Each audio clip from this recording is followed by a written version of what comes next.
വളരെ സുഖകരമായിട്ട് പോയിക്കൊണ്ടിരുന്ന ഒരു കുടുംബം, അത് സന്തോഷ സമ്മിശ്രമായിരിക്കാം.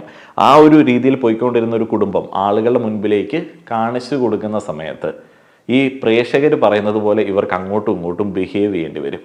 എന്ന് വെച്ച് കഴിഞ്ഞാൽ ഇവരുടെ ഒരു ബന്ധം പ്രേക്ഷകന് ആസ്വദിക്കാൻ പറ്റുന്ന രീതിയിലേക്ക് ഒന്ന് കാണിച്ചു കൊടുക്കേണ്ടി വരും. ആ ഒരു ബന്ധം കാണിച്ചു കൊടുക്കുന്നതിനിടയിൽ അവർക്ക് സ്ക്രിപ്റ്റുകൾ എഴുതേണ്ടി വരും. ആ ഒരു ബന്ധം കാണിച്ചു കൊടുക്കുന്നതിന് മുൻപ് അവർക്ക് റിഹേഴ്സൽ എടുക്കേണ്ടി വരും, ക്യാമറ ഓൺ ആക്കേണ്ടി വരും. ഒന്ന് ആലോചിച്ച് നോക്കുക, നമ്മൾ ഹയർ ചെയ്തിട്ടുള്ള ആക്ടേഴ്സ് ഒന്നുമല്ല. അതേപോലെ തന്നെ നമ്മൾ ഒരാൾക്ക് പെർഫോം ചെയ്യാൻ വേണ്ടി ഇട്ട് കൊടുക്കുന്ന റോളുകളുമല്ല അവിടെ ഉള്ളത്. അവിടെ സ്ഥിരമായി തന്നെ ഉള്ള അച്ഛൻ, അമ്മ, മക്കൾ, ഭാര്യ, കുഞ്ഞ് എന്നീ റോളുകളൊക്കെ തന്നെയാണ് വീണ്ടും ഒരു പെർഫോമൻസിന് വേണ്ടി റെഡി ആവുന്നത്. അവർ വീണ്ടും അങ്ങ് ആക്ട് ചെയ്യുകയാണ്. ആ ഒരു ആക്ടിങ് എന്ന് പറയുന്നത് കണ്ടിന്യൂസ് ആയിട്ടുള്ള ഒരു പ്രഷറാണ്. ഇത് എല്ലാ ദിവസവും ആവുന്ന സമയത്ത്, എല്ലാ ദിവസവും പല ആളുകൾക്കും പല മൂഡാണ്, എല്ലാ ദിവസവും ഒരേപോലെ പെർഫോം ചെയ്യേണ്ടി വരുന്ന സമയത്ത് അതൊരു വലിയ പ്രഷർ കുക്കർ പോലെ ആയിരിക്കും ആ ഒരു വീട് എന്ന് പറയുന്നത്. ഒരു വീട്ടിൽ കാലങ്ങളായിട്ട് ഒരുമിച്ച് താമസിക്കുന്ന ആളുകൾ ഒരു വീഡിയോ കണ്ടന്റ് ആയിട്ട് അവരുടെ ലൈഫിനെ നമ്മളെ മുൻപിലേക്ക് കാട്ടിത്തരുന്ന സമയത്ത് കണ്ടിന്യൂസ് ആയിട്ട് എല്ലാ ദിവസവും ഒരേപോലെ തന്നെ അങ്ങോട്ടും ഇങ്ങോട്ടും സ്നേഹിക്കുകയാണ്, സ്നേഹപ്രകടനങ്ങൾ നടത്തുകയാണ്. അത് തന്നെ വലിയൊരു ഫേക്കാണ്.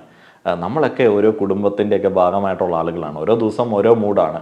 ചില ദിവസം അങ്ങോട്ടും ഇങ്ങോട്ടും ഇത്തിരി വഴക്കുണ്ടാക്കും, അത് ഒരു ദിവസം മുഴുവൻ മിണ്ടാതിരിക്കുന്ന ഒരു രീതിയിലേക്ക് വരും. എന്നാൽ ഫാമിലി വ്ളോഗ് ചാനലുകളിൽ അത്തരത്തിലുള്ള പരിപാടികൾ നടക്കത്തില്ല. പിന്നെ കുറച്ചും കൂടെ വൾണറബിൾ ആയിട്ടുള്ള സൈഡുകളെ കാണിച്ചു തരുന്ന ചില ഫാമിലി വ്ളോഗുകളൊക്കെ നമ്മുടെ ഇവിടെ ഉണ്ടായിരുന്നു. എന്നാൽ അവർ കണ്ടിന്യൂസ് ആയിട്ട് പിന്നെ ഈ കുടുംബത്തിലുള്ള വഴക്കുകൾ കാട്ടി തരുന്ന രീതിയിലേക്കായി അവർ അത് ഒരു ഡ്രാമയാക്കി മാറ്റുകയും ചെയ്തു. ഒന്ന് ആലോചിച്ച് നോക്കുക, നമ്മളൊക്കെ എന്തിനാണ് പണം ഉണ്ടാക്കുന്നതും പഠിക്കുന്നതും ജോലി വാങ്ങുന്നതും കരിയർ ബിൽഡ് ചെയ്യുന്നതും ഒക്കെ?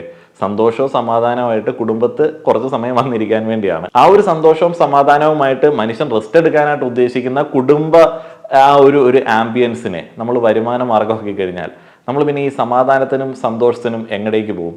അതിനുവേണ്ടി വേറെ മാർഗങ്ങൾ ആലോചിക്കേണ്ടി വരും. അങ്ങനെ വരുന്ന സമയത്ത് മനുഷ്യൻ ഒരുമാതിരി അരക്ഷിതാവസ്ഥയിൽ കൂടെ മുന്നോട്ടേക്ക് പോകും.